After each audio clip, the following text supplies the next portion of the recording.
ማሳደግ ምንድነው ስል ጠየቅኩ።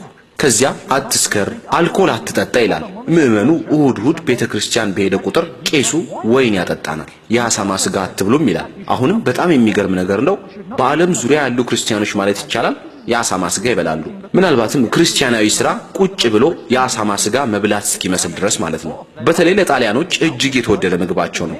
ይህ ከየት የመጣ ነው? አምላክ አንድ ነገር እያዘዘ ተከታዮቹ በተቃራኒ የሚፈጽሙት ለምንድን ነው? ከጭንቅላቴ የማይጠፋው ነገር አይሁዶች አሳማ አይበሉ። ከኔ ጋር ያደጉ ሙስሊም ጓደኞቼ እንደማይበሉ አውቃለሁ። ሃይማኖታቸውን የማውቀውም ከዚሁ ባህሪያቸው ጋር ነው። መለያቸውም ነበር። እነርሱ አይበሉም፣ መጽሐፍ ቅዱስ አትብሉ ይላል። ስለዚህ እኔም አልበላም አልኩኝ። አምላክ አትብሉ አለ። በቃ አለቀ። እኔም ማቆም አለብኝ። ይህንን ማድረግ ስጀምር፣ ጺሜንም ማሳደግ ስጀምር ጺሜን አላስረዝመውም ነበር፣ ምክንያቱም ይተርቡኝ ነበር። ይሄኔ ሃይማኖተኛ የሚባሉት ዘመዶቼ ጭምር ለምንድነው ጺምን የምታሳድገው? ለምንድነው የአሳማ ስጋ የማትበላው? ለምንድነው አልኮል የማትጠጣው እያሉ ይጠይቁኝ ጀመር። መጽሐፍ ቅዱስ ስለሚያዝ ነው ስል እመልስላቸው ነበር። እነርሱም ያ የብሉይ ኪዳን ትእዛዝ ነው፣ እኛ አዲስ ኪዳንን የምንከተለው አሉኝ። እኔም እንዴት ነው የተወሰነውን የአምላክ ቃል እየተቀበላችሁ አብዛኛውን የማትቀበሉት ስል ጠየቅኳቸው። ግብረ ሰዶማዊነትን ትቀበላላችሁ አልኳቸው። አንቀበሉም አሉኝ። ይህ እኮ የብሉይ ኪዳን ትእዛዝ ነው፣ ስለዚህ ምን ትላላችሁ አልኳቸው። የሚሉት ነገር አልነበራቸውም። መናፍቅ ናችሁ አልኳቸው። ሁላችሁም መናፍቅ ናችሁ፣ ለእናንተ ቀላል የሆነውን የምትቀበሉት።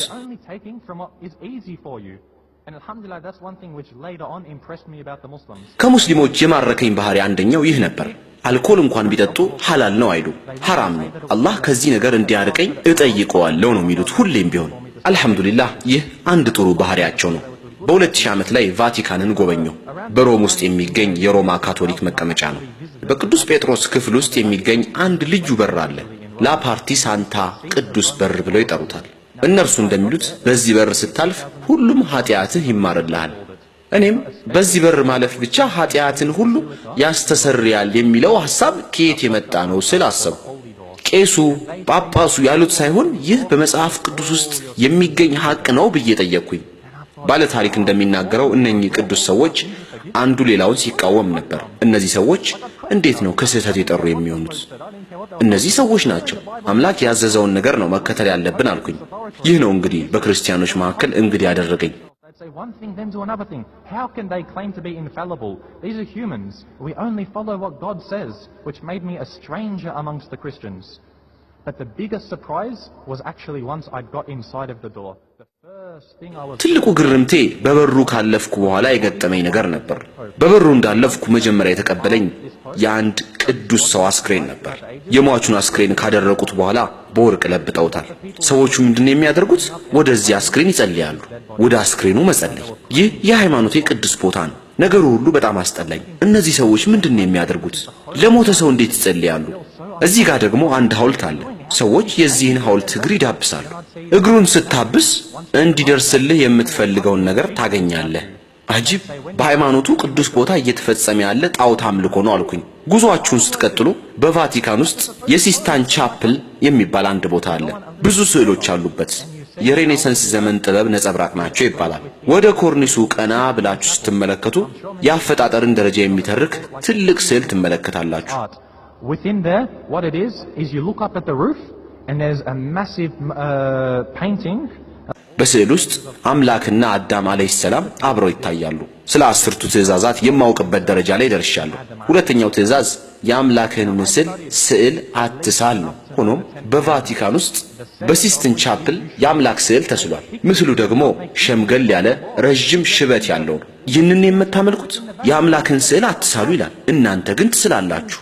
አዑዙ ቢላህ! ይህም ጣዖት አምልኮ ነው። ይህ ትክክል እንዳልሆነ ውስጤ ድረስ ዘልቆ ተሰማኝ። ምንም እንኳን ይህንን ነው ማመን ያለብህ እየተባልኩ ባድግም ታገልኩት። ከዚያ በኋላ የየትኛውም ሃይማኖት ተከታይ አይደለሁም ስላወጅኩ በአምላክ የማመን ነገር ግን የየትኛውም ቤተክርስቲያን ተከታይ አይደለሁም ከክርስቲያኖች እንደተለየው ተሰማኝ። I rejected. So around that same time I called myself a non-denominational ስለ ሌሎች ሃይማኖቶች ማንበብ ጀመርኩ። የንባቤ ዓላማ የሆነን እውነታ በመፈለግ ሳይሆን ማንበብ ስለምወድ ነበር። አልহামዱሊላህ ስለ ቡድሂዝም፣ ሂንዱይዝም፣ ሺንቲዝም፣ ስለ ዞሮስትሪያኒዝም አነብ ነበር። ነገር ግን ስለ ኢስላም አላነበብኩም ነበር። አንድ ሙስሊም እስካገኝ ድረስ እከሌ እከሌ ይባላለሁ፣ ካንተ ጋር በመተዋወቄ ደስተኛ ነኝ፣ ሙስሊም መሆን ትፈልጋለህ ሲል ጠየቀኝ። ኢስላምን ምን ያህል እንደሚወድ ተመልከቱ። በእንደዚህ አይነት ሁኔታ ምን ያህላችንን የሰውየውን አርአያ የምንከተለው? እኔም ይሁን አልኩ። የዳዕዋውን በር ከፈተው። እኔም ሁል ጊዜ ስለ ኢስላም መጠየቅ ጀመርኩ። አንድ ጊዜ ተለቅ ያለ መጽሐፍ ሰጠኝ። ውስጡ ምን እንደያዘ ባላውቅም ቁርአን እንደሆነ አውቄያለሁ። Now, I assume very little of the time someone would actually say, yes, I'd love to. But alhamdulillah, it opened the doors to da'wah. I knew this guy's a Muslim. If I want to know about Islam, I'll ask a question to him. ሳላነበው ክፍሌ ውስጥ አስቀምጬው ነበር። የወንድም ያየውና ምንድነው ይሄ ቁርአን መሆን አለበት አለና አውጥቶ አቃጠለው። አውዙ ቢላህ። ሰዎች ለኢስላም ያላቸው ጥላቻ እዚህ ድረስ። ስለ ሃይማኖቱ ምንም የማውቀው ነገር ባይኖርም ይህንን እንዲህ ሰዎች የሚጠሉትን ሃይማኖት አልቀላቀልም አልኩኝ። እንዲህ አይነቱን ሃይማኖት ማን ይቀላቀላል? ቤተሰቦች፣ ጓደኞች ጠላት እንዲሆኑበት? በጭንቅላታችሁ በወቅቱ በነበርኩበት ጊዜ እንደዚያ ጭንቅ ባለኝ ወቅት በጣም ደስተኛ እንዳልነበርኩ ልትገነዘቡ ትችላላችሁ። ይህ በእንዲህ እንዳለ ኮሚኒስት ሀገር ውስጥ ከሚኖር ከአንድ ሙስሊም ሰው ጋር ተዋወቅኩ። መሪዎቹ ኮሚኒስት ስለሆኑ ሃይማኖታዊ ማንነታቸውን ገፍተውባቸዋል። ከማህይምነት በመነጨ ኢየሱስ ክርስቶስን አለይሂ ሰላም ማጉደፍ ጀመረ። የኔ ነብይ ሙሐመድ ሰለላሁ ዐለይሂ ወሰለም፣ ያንተ ደግሞ ኢየሱስ አለይሂ ሰላም ከሚል መነሻ ነበር። They'd been robbed of their Islam by their leaders. And he, out of his ignorance, started abusing Jesus, peace be upon him. He instantly assumed you're our prophet. በዚህ ተናደድኩና ወደ ቤቴ ሄጄ ስለ ሃይማኖቱ ስህተት ፈልጌ መልሼ በቀለዋለሁ አልኩ። ስለ ኢስላም ለማወቅ የፈለኩት ምክንያት ስህተት የመፈለግ መነሻ ነበረው። ሱብሃንአላህ።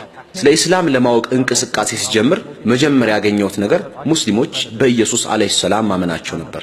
ይህ በጣም አስደንጋጭ ነበር። ቆይ እኔ እየፈለኩኝ ያለሁት ሙስሊሞች በኢየሱስ ያምናሉ የሚለውን ነው። በተቃራኒ ያገኘሁት ያምናሉ የሚለውን ነበር። ስህተት ሊሆን ይችላል። ስለዚህ ለማረጋገጥ ወደ ሙስሊም ጓደኛዬ ሄድኩ። አሁን በኢየሱስ፣ በሙሴ፣ እኔ በማምንባቸው በሁሉም ነቢያት ያምናሉ እንደሚያምኑ ነገረኝ። ከእርሱ ጋር ለ15 ወይም 17 ዓመት አብሬው ቆይቼ አሁን ነው ስለዚህ ጉዳይ የማውቀው። የበለጠ ለማወቅ ጓጓሁ። ዋናው ስለ ኢስላም ያወቅኩት ነገር ሙስሊሞች በአንድ አምላክ ያምናሉ። በዚህ ጉዳይ ላይ ምንም ድርድር የላቸው። ተውሂድ በሚባል ነገር ያምናሉ። በዚህም የማይናወጽ አቋም አላቸው። ነቢያት የአምላክ ክፍል ናቸው። አምላክ ሰው ሆነ የሚባል ነገር የላቸው። ሁሉም ሃይማኖት ከእንደዚህ አይነት አስተሳሰብ የጸዳ አይደለም። የአንድ አምላክ አምልኮ ተከታዮች ነን የሚሉት አይሁዶች እንኳን ከዚህ የተለየ አስተሳሰብ ነው ያላቸው። የእያንዳንዱ አይሁድ ነፍስ የአምላክ ነፍስ ነው። የአምላክ ነፍስ በእነርሱ ውስጥ ስላለ የተመረጡ ናቸው። ተመልከቱ፣ እነዚህ ሰዎች እሁድ ቤታችሁ ድረስ ጧት እየመጡ የመበጥበጥ ፍቃድ ያገኙበት መልእክት አለን ይላሉ። በምንድነው እነዚህ ሰዎች የሚያምኑት? ሰዎች አምላክ መሆን ይችላሉ እንዴ? ጎጂ ከሆንክ አምላክ ሆንክ ማለት ነው። ስለዚህ አሁን እያመለከው ያሉት አምላካቸው በአንድ ወቅት ጎጂ ነበር ማለት ነው። የአሁኑ አምላክ ሲያመልከው የነበረው አምላክ እንዲሁ ሰው ነበር። ጤነኛ ጭንቅላት ያለው ሰው እንዴት በዚህ ያምናል? ሁሉም ሃይማኖት ከኢስላም በስተቀር በሆነ ነገሩ ሽርክ አለበት። ይህንን የሚያወቁት ገና ከጅምሩ ነበር።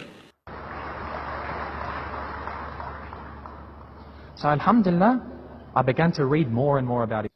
አልহামዱሊላህ ስለ ኢስላም የበለጠ ማንበብ ጀመርኩ። በጣም አነብ ጀመር።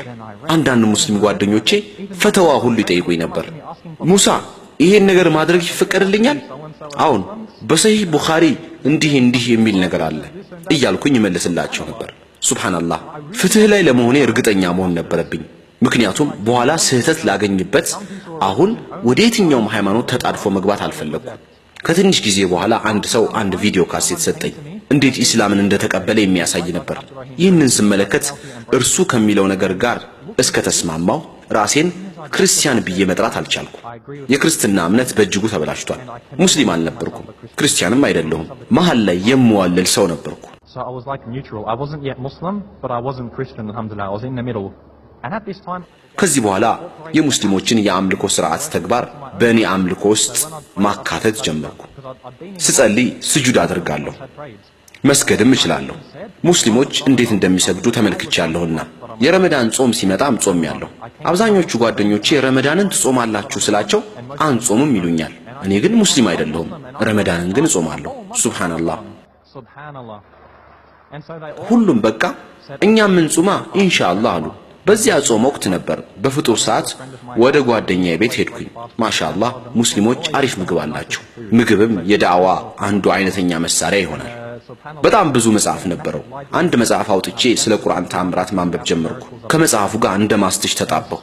ማንበቤን ማቆም አልቻልኩም። ስለ ኢስላም የማውቀው ነገር ሐላልና ሐራምና ስለ ነቢያት ታሪክ ብቻ ነበር።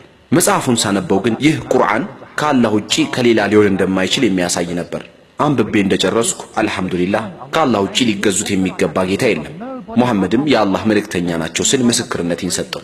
Alhamdulillah, I said, Ashhadu an la ilaha illallah wa ashhadu anna Muhammadar Rasulullah. ኢስላምን እንዴት እንደተቀበልኩ መሰረታዊ ታሪኩ ይህንን ይመስላል። እዚህ ላይ አቆማለሁ። አመሰግናለሁ። Allahumma bihamdika ashhadu an la ilaha illa anta astaghfiruka wa atubu ilayk. Wassalamu alaykum wa rahmatullahi wa barakatuh.